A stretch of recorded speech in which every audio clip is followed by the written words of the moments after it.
ત્યાર પછી પોતે પ્રગટ થયા। વ્યાસકાનંદ સ્વામી જેવા સંતને 24 અવતારોના દર્શન કરીને પોતાના લીન કરેલા બતાવ્યા। મુસલમાનોને પણ પોતાના પૈગંબર પોતાનામાં લીન કરી બતાવ્યા। પોતાના ખુદા એ પોતાનામાં લીન કરી બતાવ્યા। ઈસુ ખ્રિસ્તના દર્શન ક્રિશ્ચિયન્સને આપ્યા અને એમનો નિશ્ચય કરાયો। જૈન મુનિઓને ભગવાને તીર્થંકરોના દર્શન કરાયા અને એ તીર્થંકરોને પોતાનામાં લીન કરી નાખ્યા। જેમ સૂર્ય છે એ તારાઓને પોતાનામાં લીન કરી નાખે તેમ લીન કરી નાખ્યા। એવી રીતે અવતારી પ્રભુ જયારે પ્રગટ થયા ત્યારે શરૂઆતમાં શાસ્ત્ર રચાયા નહોતા, ત્યારે રામાયણ અને ભાગવતની કથાઓ થતી હતી। ત્યાર પછી ધીમે ધીમે ભગવાને બધાને એમ કહ્યું પોતે કે હવે તમે બધા જ અવતારોમાં મારામાં લીન કર્યા છે, બધા અવતારો મારામાંથી પ્રગટ થયા છે, તો હવે તમે જો બધા જ મારામાં હોય તો તમે બધા જ નામો મારા નામની અંદર લીન કરી નાખો અને એક જ નામનું ભજન કરો। અને એમને કહ્યું કે ભગવાન સ્વામિનારાયણ સ્વામિનારાયણ સ્વામિનારાયણ એવો મહામંત્ર આવ્યો અને પછી બધા ભગવાન સ્વામિનારાયણના મહામંત્રનું ભજન કરવા લાગ્યા।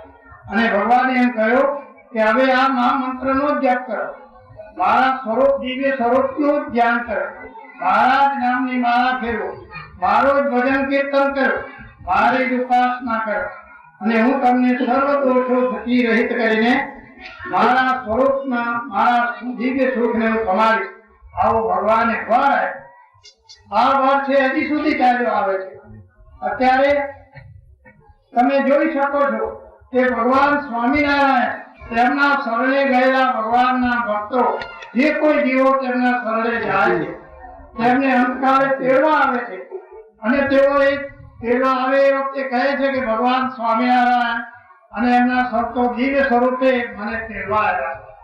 આવું કોઈ જગ્યાએ જોયું છે ખરું? ત્યારે એક વિચાર કરો કે અવતારી પ્રભુ જ આ કાર્ય કરી શકે અને અત્યારે હકીકત છે। અને ભગવાને એમ કહ્યું એક વાર કે ભૂત પ્રેતનો ઉપદ્રવ હોય ત્યારે હનુમાનજી અને નારાયણ કવચના પાઠ કરો। ત્યારે હનુમાનજી તો ભગવાનના ભક્ત હતા। હવે એ ઘણા કાળથી પ્રાચીન કાળથી હનુમાનજીનો મહિમા વિશે, પણ હનુમાનજી કરતા તો રામચંદ્રજીનો મહિમા વધારે હતો ને। હનુમાનજીમાં સામર્થ્ય અને ઐશ્વર્ય કોનામાંથી આવ્યું?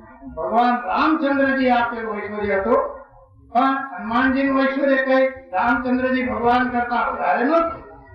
છતાં પણ ભગવાન અવતારી પ્રભુ ભગવાન સ્વામિનારાયણે હનુમાનજીના મંત્રનું જપ કરવાનું એટલા જ માટે કહ્યું કે ઘણા કાળથી બધાને હનુમાનજી પ્રત્યે શ્રદ્ધા આવી ગઈ છે। માટે શ્રદ્ધા હોય તો જેમ તાર હોય એમાં વિદ્યુતનો પ્રવાહ વહે અને જો તાર તૂટી જાય તો બધા દીવાઓ બંધ થઈ જાય। તેમ તારની જગ્યાએ શ્રદ્ધા અને વિશ્વાસ છે। જો શ્રદ્ધા અને વિશ્વાસ હોય તો જ મંત્ર કામ કરે। હનુમાનજીમાં શ્રદ્ધા છે તો કામ કરે। તો રામચંદ્રજીનો મંત્ર કોઈ જપતું નથી અને હનુમાનજીનો મંત્ર જપવા લાગે છે। એનું કારણ કે શ્રદ્ધા આવી ગઈ છે, એની શ્રદ્ધામાં કચાશ છે। તો ભગવાન સ્વામિનારાયણ ના મહામંત્રના નામમાં તો બધા જ ભક્તો અને બધા જ અવતારોના નામનું લીન થઈ ગયું। તો આ મંત્રનો પ્રતાપ કેટલો બધો હોય।